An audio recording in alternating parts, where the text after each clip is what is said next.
এই দেখেন, আপনারা যে আপনাদের মেয়েরে পাগল ভাবে ঘরে আটকে রাখিছিলেন, সেও তো পাগল হয় নাই।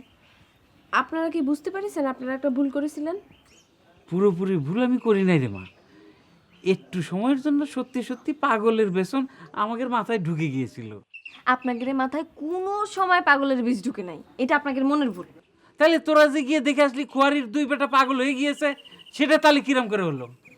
তাগের বংশে তো পাগলের বেসুন আছে, তাই তারা পাগল হইছে। কিন্তু আপনার বংশে তো কোনো পাগলের বেসুন নাই, তাই না?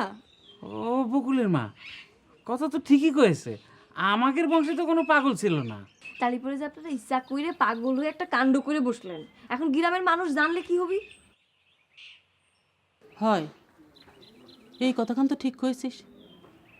এমনিতে আমাদের মেয়েকে সব বিয়ে হচ্ছে না, আবার যদি সকলে জানতে পারে যে আমাকে সংসারে পাগলের বেসন ঢুকেছে, তাহলে কি আমাদের মেয়েকে বিয়ে হবি না? না, ওই একটু সময়ের জন্য যে আমরা পাগল হয়ে গিয়েছিলাম, সেটা তো আর গ্রামের মানুষ কেউ জানে না।